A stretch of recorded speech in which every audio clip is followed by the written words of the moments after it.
Creative workers in South Africa have been fighting for their rights for decades. It looks like their efforts will be rewarded soon. Parliament has debated the Performance Protection Bill, which is expected to be adopted by the National Council of Provinces. Earlier this week, the South African Guild of Actors went on social media to name and shame individuals who are opposed to the royalty rights of actors. And joining me now to unpack this further is actor and national chair of the South African Guild of Actors, Mr. Jack Devnarine. Jack, pleasure to catch up with you. Good to be back in studio. I know you've been in fighting mode earlier this week. You're saying, giving people a countdown of 24 hours, saying, you know what, I'm going to release the names of those who are trying to work against us. Yeah. What made you adopt that stance? I think it's part of our activist approach. It really does take a confrontation sometimes in order to get the attention of people onto what we need to achieve in the country. And just following from the previous clip, listening to the ILO and the rights of workers in South Africa and globally, what we are trying to achieve with these new bills is to allocate certain rights to actors that these actors have never had before. And it's not just about earning royalties. Yes. One of the big parts of it is to say, why is it that South African actors, by virtue of being labeled freelancers or independent contractors, are not protected in their workplace by the basic conditions of employment, by the Labour Relations Act, by occupational health and safety? We are in a precarious position. And hopefully with these bills, and if the NCOP can adopt them, we can then allocate some rights, some protection to actors that have never had that protection before. And your space, your area, is actually an interesting case study as per the future of work, as we were discussing earlier on. And there are other additional things that pertain to creative people. Things like the rights to their, besides the money, as you said, and we must explore that a bit further. Their moral rights is an example. If you can explain that. Yes, it's very much a case of the World Intellectual Property Organization deliberated on this for 20-somewhat years before they created an extension of rights for actors who are performing in an audiovisual medium. And they said, well, you know, we realize that you, Mr. Actor, you have delivered a performance and you were paid for your performance. But the production that you are on continues to be exploited, and we have to acknowledge that you have a right to your own image. And if you have a right to your own image, that is a moral right. The paternity right, as we call it, means that we look at Bra Tim and we know that it's him.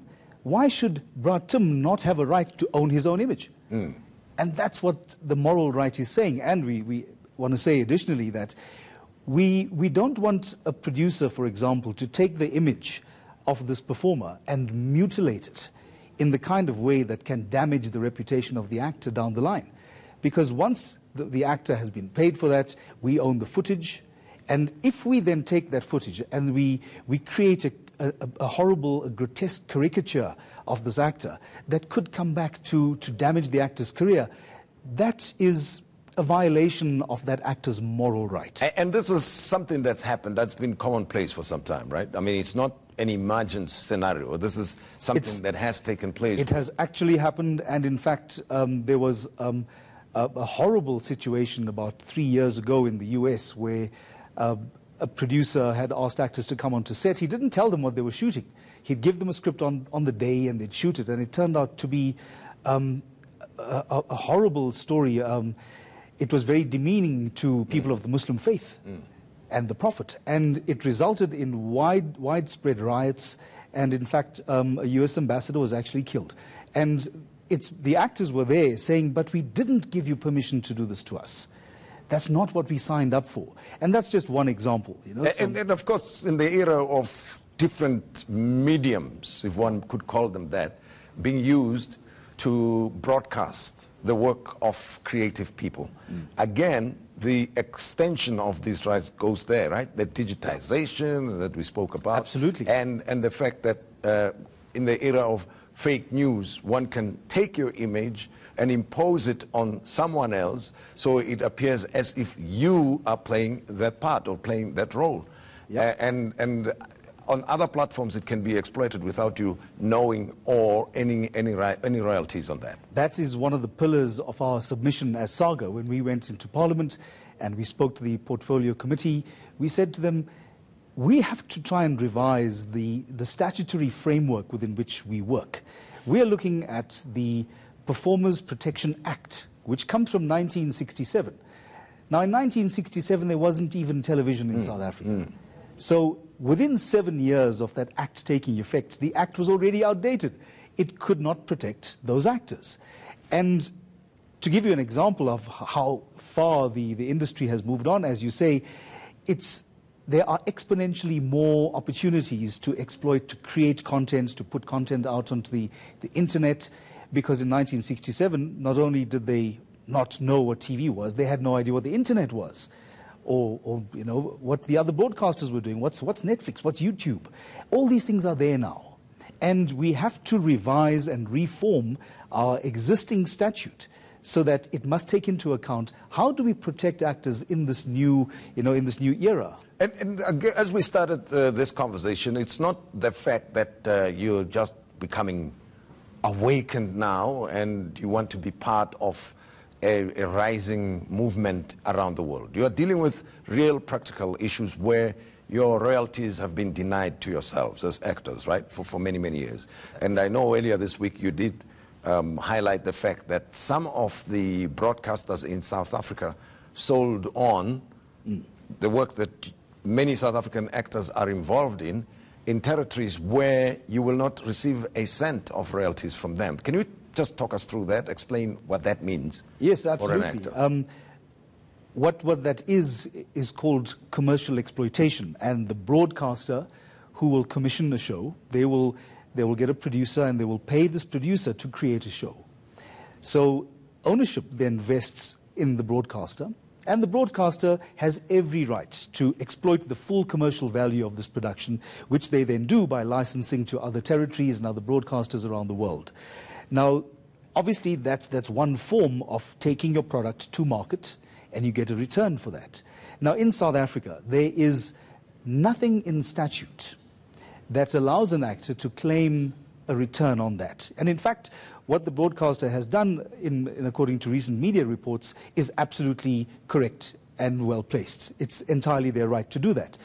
What we are saying as the South African Guild of Actors is that, but hang on, that right exists for other actors around the world.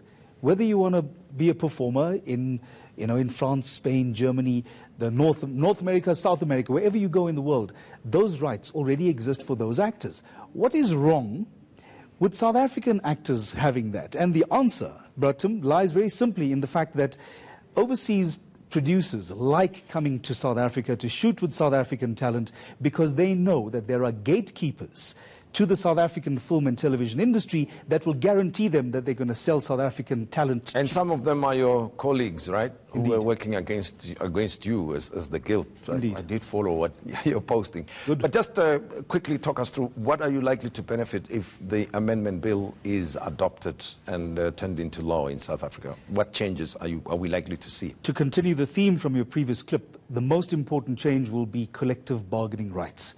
And that is something that has been denied to South African actors, again, because we wear that label that says freelancer. And we believe that it is a healthy process to be able to create a forum where actors, producers, broadcasters, and everyone involved in the independent production sector can sit together and decide what is important to us, and how do we decide, how do we plot the course of this industry into the fourth industrial revolution. And why should anybody be doing that above anyone else? Everyone must have an equal stake. Collective bargaining rights will enable actors to be able to sit at that table and to say, understand where we come from and allow us to negotiate fairly. And many of actors and performers may not know about the existence of SAGA. Yes. So where can they get in touch with you so they keep up to date with the developments around your efforts? We really want to be more active in social media. So as SAGA chairman, I'm active on Twitter and the South African Guild of Actors on all the social media platforms. We have a website as well, and we'll be soon launching a petition to garner support so that we can take this to the NCOP to say, please be on the right side of history and support South African actors. Jack Devnarain, thank you very much for having paid us a visit, and good luck. And that's our show for tonight. News is next with Tony Ndoro. I will see you tomorrow morning at 9 on the Modise Network, and good night to you.